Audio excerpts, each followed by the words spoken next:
Video like जरूर कर लीजिए और ऐसे वीडियो लगातार फ्री में पाने के लिए चैनल को तुरंत सब्सक्राइब कर लीजिए और बेल आइकन को जरूर टैप कर लीजिए ताकि आगे भी सारे वीडियो आपको मिलते रहे। यूट्यूब में फॉलो करते हैं तो प्लीज ये वाला फ्री टेलीग्राम चैनल जरूर ज्वाइन कर लीजिएगा। सारे नोटिफिकेशन सारे अपडेट यहीं पे आते हैं, ध्यान रखिए। Study for civil services backup channel, मेरा नाम सुमेधा ग्रेरी है और पॉलिटी के सेशन में हमने लास्ट लेक्चर में डिस्कस किया था जो कॉन्स्टिट्यूशनल डेवलपमेंट है भारत का, उसकी स्टार्टिंग कैसे हुई।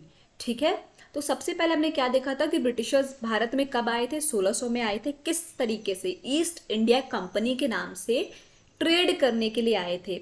उनके पास चार्टर ग्रांटेड था, किसके द्वारा, क्वीन एलिजाबेथ वन के द्वारा। ठीक है, अब 1765 में क्या होता है, उनको दीवानी राइट मिल जाती है। दीवानी राइट मिलने से क्या क्या जो है प्रॉफिट होता है कि उनको क्या है, रेवेन्यू और सिविल जस्टिस पे क्या हो जाती है, राइट मिल जाती है। ठीक है, रेवेन्यू नहीं देना पड़ता है। ठीक, अब ये उनको दीवानी राइट कहाँ कहाँ की मिल गई, बंगाल, बिहार और उड़ीसा की। और ये जो दीवानी राइट मिली उन स्टूडेंट्स, यही उनका भारत के टेरिटोरियल पावर के करियर की स्टार्टिंग नींव रख देता है। ठीक है, दीवानी राइट जब उनको मिलती है बंगाल, बिहार और उड़ीसा की 1765 में, तो समझिए कि उनका जो है करियर, पॉलिटिकल करियर भारत में स्टार्ट हो जाता है। अब ये चलता है एक तरीके से फेज में डिवाइडेड है कॉन्स्टिट्यूशनल डेवलपमेंट ऑफ इंडिया। ये चलता कब तक है, 1858 तक, जब तक मंगल पांडे वाला कांड नहीं हो जाता है, सीपॉय म्यूटिनी नहीं हो जाती है। अब वो सीपॉय म्यूटिनी हुई कि क्वीन ने क्या किया, सारी की सारी रिस्पॉन्सिबिलिटी भारत के गवर्नेंस की क्या की, अपने हाथ में ले ली कि चलो भाई तुमसे नहीं हो रहा, तुम संभाल नहीं पा रहे हो, अब डायरेक्ट हमारे से कंट्रोल किया जाएगा वो। ठीक है, तो गवर्नेंस ऑफ इंडिया का कंट्रोल डायरेक्ट कहाँ पे आ गया, ब्रिटिश क्राउन के पास आ जाता है। और वो तब तक चलता है जब तक भारत पूर्ण रूप से आजाद नहीं हो जाता, आजादी नहीं प्राप्त कर लेता। यानी 1858 से भारत का कंट्रोल ब्रिटिश क्राउन के पास रहता है, कब तक, 15 अगस्त 1947 तक, जब तक भारत आजाद नहीं हो जाता है। ठीक, ये था आपका कॉन्स्टिट्यूशनल डेवलपमेंट ऑफ इंडिया। अब आ जाते हैं जितने भी एक्ट्स पारित हुए। ठीक है, इस पूरे सिलसिले के दौरान जितने भी एक्ट्स पारित हुए हैं ब्रिटिश ईस्ट इंडिया कंपनी के अंडर में, उन सबको पढ़ेंगे। सबसे पहले आपका आता है रेगुलेटिंग एक्ट ऑफ 1773, 1773 का रेगुलेटिंग एक्ट। अब रेगुलेटिंग एक्ट, जिसको हम ईस्ट इंडिया कंपनी एक्ट पहले बोलते थे 1772 तक, वो है क्या, ये एक्ट बनाया गया पार्लियामेंट ऑफ ग्रेट ब्रिटेन के द्वारा। किस लिए, जो ईस्ट इंडिया कंपनी का जो रूल चल रहा था ना इंडिया में, उसके तरीके से उसके मैनेजमेंट की मरम्मत करने के लिए, to overhaul the management of East India Company's rule in India.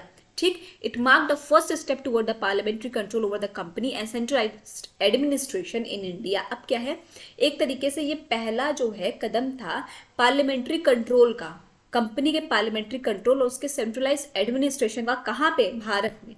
ठीक, तो ये जो चार्टर एक्ट था 1773 का, ये क्या करता है, एक तरीके से जो है एक नींव, एक बहुत अच्छी नींव रख देता है भारत के सेंट्रलाइज कंट्रोल का। ठीक, अब पहली बार for the first time the British parliament intervened in the East India company's business. अब क्या है, ईस्ट इंडिया कंपनी तो ट्रेड करने के हिसाब से आई थी, पर वो रूल करने लगी। अब इस एक्ट के बाद पहली बार जो ब्रिटिश पार्लियामेंट है वो क्या किया, उसने दखल दिया ईस्ट इंडिया कंपनी के बिजनेस में।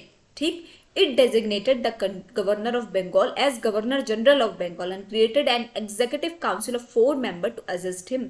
The first such governor general was Lord Warren Hastings. अब ये बहुत महत्वपूर्ण लाइन 75 बार पूछी गई और आगे भी पूछी जाएगी कि गवर्नर जनरल, जो गवर्नर ऑफ बंगाल थे, उनको क्या उपाधि दे दी गई, उनको दे दी गई उपाधि गवर्नर जनरल ऑफ बंगाल बना दिया गया। और एक काउंसिल क्रिएट की गई कि वो है गवर्नर जनरल ऑफ बंगाल और उनके अंडर भी 4 मेंबर रहेंगे, इंपॉर्टेंट, मोस्ट इंपॉर्टेंट, जो उनको असिस्ट करेंगे। ठीक है, एक उनकी गवर्नर जनरल की एक तरीके से एग्जीक्यूटिव काउंसिल थी 4 मेंबर की।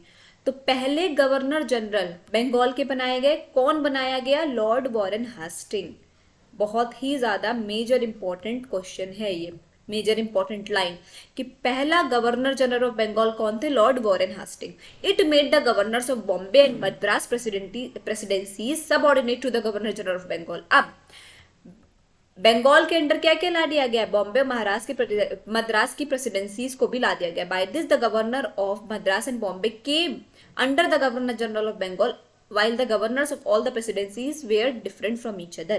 अब इसके तहत क्या हो गया कि जो मद्रास और बॉम्बे के गवर्नर थे वो भी किसके अंडर आ गए, गवर्नर जनरल ऑफ बंगाल यानी लॉर्ड वॉरेन हेस्टिंग के अंडर आ गए। ठीक, it provided for the establishment of supreme court at Calcutta. अब सबसे पहले जो सुप्रीम कोर्ट कहाँ खोला गया, कैलकाटा में 1774। ठीक है, क्या किया गया, सुप्रीम कोर्ट खोला गया कैलकाटा में 1774 में, comprising 1 chief justice and 3 other जजेस।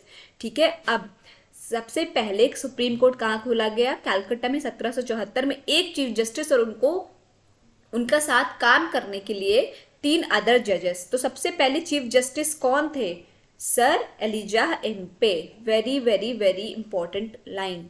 ठीक है, very important point, sir Elijah Impey was the first chief justice कहाँ के, of supreme court of Calcutta. कब खोला गया था वो, 1774 में। It prohibits the servants of the company from engaging in any private trade और एक्सेप्टिंग प्रेजेंट्स और ब्राइब फ्रॉम द नेटिव्स। अब क्या था, अब लोग काम करते थे, ठीक है, अब कहीं भी कोई काम करता है तो क्या करता है, लेन देन तो चलता ही रहता है। तो उस सब चीज पे क्या किया गया, प्रोहिबिट किया गया। ठीक है, घूसखोरी को बहुत प्रतिबंधित किया गया। ठीक, it strengthen the control of British government over the companies by requiring the court of directors to report to its revenue, civil and military affairs in India. अब क्या था, कैसे किया गया, कैसे ये कार्य कर रहा था, इसने स्ट्रेंथन क्या ब्रिटिश गवर्नमेंट को।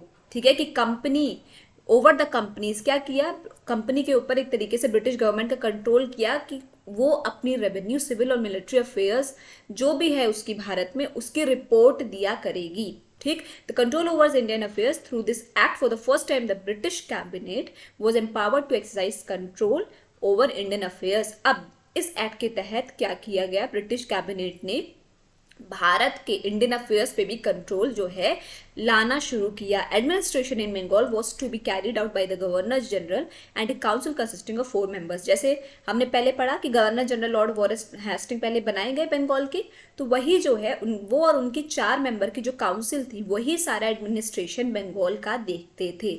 ठीक, अब अमेंडिंग एक्ट ऑफ 1781, इसको हम क्या बोलते हैं, एक्ट ऑफ सेटलमेंट भी बोलते हैं। ये वाला सेशन हम, ये वाला जो पार्ट है नेक्स्ट सेशन में कंटिन्यू करेंगे। आज हमने क्या पढ़ा, regulating act of 1773। I hope आपको समझ में आया होगा। कोई भी डाउट हो तो प्लीज कमेंट सेक्शन में कमेंट करके जरूर बताइएगा। और अभी तक अगर आपने चैनल को लाइक शेयर सब्सक्राइब नहीं किया तो प्लीज कीजिए, बेल बटन को प्रेस करना ना भूलिए। Thank you so much for watching.